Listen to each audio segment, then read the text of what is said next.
Well, we're hearing the news today that the TT World Series is finally about to, well, presumably become a reality. Matthew's with us about this.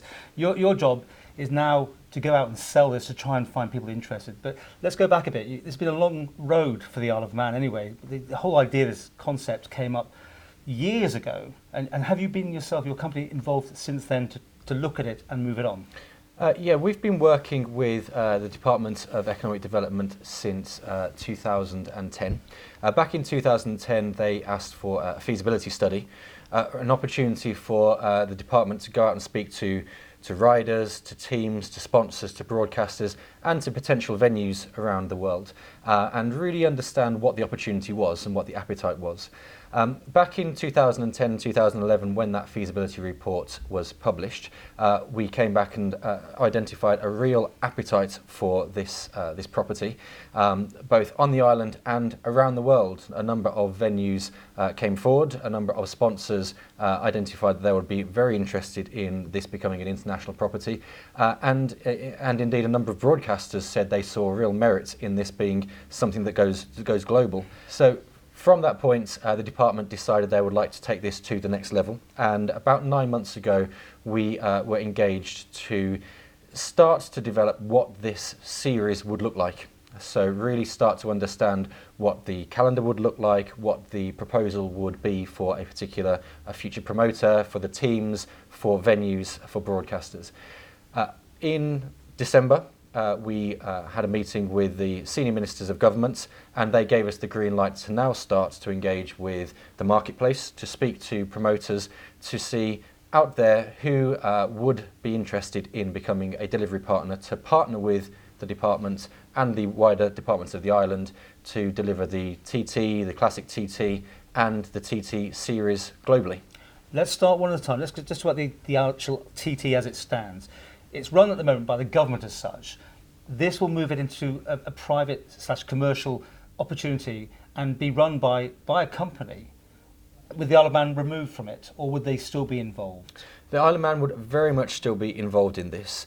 What this does is this takes those elements that the Isle of Man is probably less well placed to deliver, such as sponsorship, such as broadcast, such as hospitality, and moves those commercial marketing elements to a third-party promoter, someone who has international network, someone who has international experience, and someone that can really take the Isle of Man properties to the next level. The Isle of Man government and the other delivery partners on the Isle of Man would still very much be involved in delivering things like the physical infrastructure, the roads, the safety equipment, but also they would be very much involved in delivering some of the softer elements, such as the marshalling, the volunteers, the information teams, all of those functions that so many residents of the Isle of Man get involved in and have been involved in for many years, if not decades. And therefore still stumping up the money to put it on, or would this be what these commercial people would be putting in instead? So the current costs to the island are completely on the Department of Economic Development, the Department of Health, the Department of Infrastructure. A good proportion, we estimate around 60% of that cost, would be moved to the promoter. So things like the costs of insuring the event, the costs of rider appearance fees, the cost of all of the TV production, TV broadcast. Those costs that would still inevitably have to remain with the island are things like the physical infrastructure, so maintaining the roads, providing medical services, providing the road closures and the policing of those road closures. So we expect around 60% of those costs to move to the promoter, with the Isle of Man delivering the remainder. This is no ordinary event by any means, because of the very fact of the danger that this has. People die in it, and it's been seen, the government is sponsoring this by being the backers of it. Will a commercial entity really want to take on that part of it, the bad downside when things do go wrong? I think that is very much part of the promoter selection process. Is we need to be completely certain that the promoter that we select, if we select a promoter, and we still need to go through a full process to select that promoter, that promoter fully understands the reputational responsibilities they have and has the experience and is ready to commit the resources to managing that. And so we need to make sure that through this process, we ensure we get the right delivery partner that understands that and can deliver that. And does that make it tricky then? Is this something, because you sell motorsport and things like this, is this one quite different from other things in your portfolio? This one is different, and we like the Isle of Man TT because it is different, because it is a unique event, and that has driven some unique approaches actually from, and we have not explicitly gone out to market yet. We're about to go out to market, but we've already had some informal approaches from people who are already intrinsically involved in the TT, people who are already involved in motorsport, but from promoters who are involved in other global sports events, other global adrenaline sports events, where they see a real parallel with what they're trying to do. And so, yes, there is danger, yes, there is risk, but that actually is part of the unique selling point of this event that is attracting the promoters that we're seeing. Will they own the brand? Or do they just buy into it, the TT brand? Will it be their name above it and it's called that in future, for instance? What this is about licensing the organisational rights for the TT and the other TT events for a period of 10 years. They will have access to the brand and they will have access to developing that brand periodically over time, but all of the intellectual property, all of the brand, all of the rights, and ultimately the TT itself will always remain owned by the island. Okay, but the rights, you're going to be selling those TV rights. The company that you might get on board. Up to now, the hoo-ha has been between the TV provider now and the Manx version of that. We've had it before. Will that be their responsibility? Will they be trying to milk as much money, in other words, out of this by extracting as much as they can from this brand?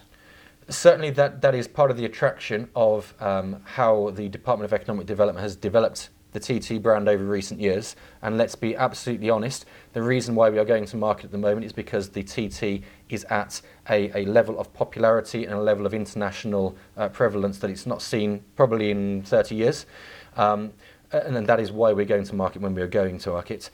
The promoter will have access to all of those rights, so absolutely we want them to go and find us a broadcaster that will get us into as many homes as possible. We want them to find sponsors that will give us as much exposure as possible. We want them to find us venues that will give the Isle of Man brand and the industries that are on the island as much exposure in our target markets as possible. Okay. That is why we are looking for a promoter. Got so much things to talk about really here. Let's talk about the World Series, or whatever word you want to call it. Yep. And I'm still trying to get my head around it. Exactly how can the TT be anywhere else but the Isle of Man? It's a very good challenge, and we, from the outset, have identified we were not going to find another 37 3/4 mile track in another location.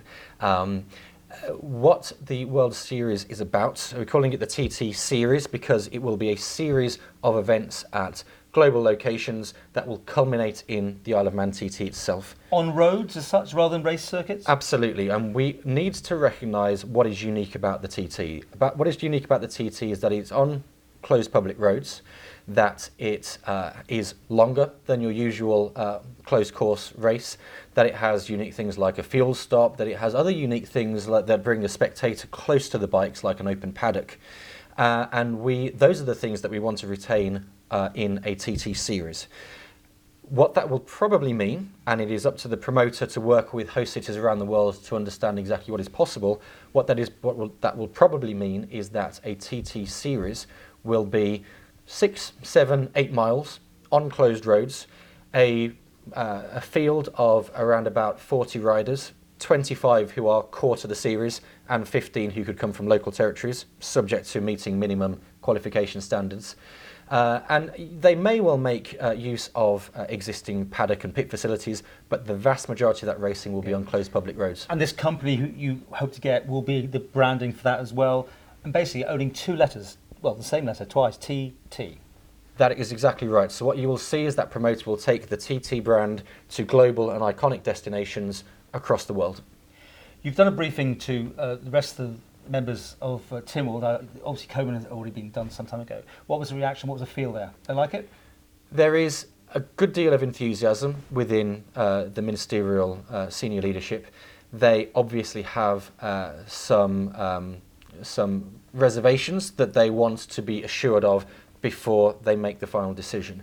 What we have worked very closely with all the departments on is to ensure that we have the right governance structures for this future model, but also that over the course of the next 9 months we give both Comyn and Tynwald sufficient opportunities to really scrutinise how this process is going forward.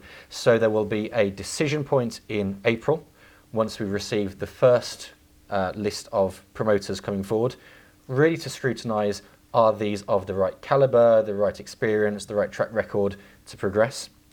And then in the autumn there will be a second decision that Tynwald will make where we will say, this is all of the proposals we've received, the commercial offers we've received, are these of the right calibre and are these of the right level of expectation for us to progress. So this year's TT goes ahead as normal. Next year, if the company's in place, they can see what's going on and sort of share, is that right? And then after that, it would move into this commercial world. Exactly. So we expect to be able to, if all of those go, no-go decisions, as we're calling them, are met, we would expect to be able to award a promoter contract in November, December of 2015. Okay. Realistically speaking, the promoter will not have had time to build their organisation to contribute a great deal in 2016. So there will be a kind of a shadowing, but the 2016 event will very much be delivered as we know it today.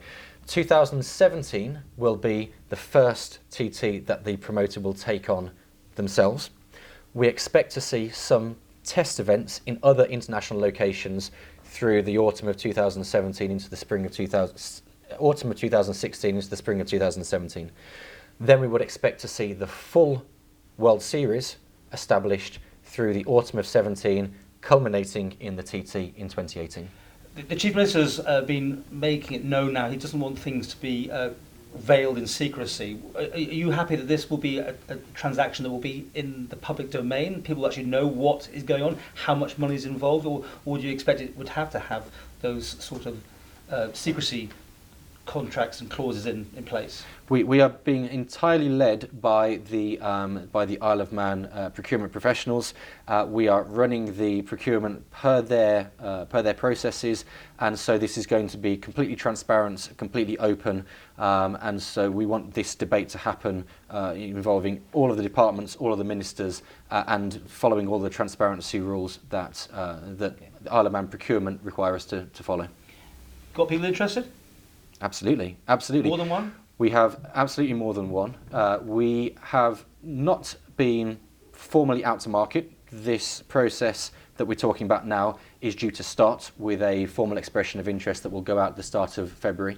However, just the informal conversations that we've been having have identified a number of parties, those who are already involved in the TT, those who are already involved in international motorsport, but also those who aren't necessarily involved in international motorsport but have taken other adrenaline brands and really taken them from niche properties to being world-renowned properties.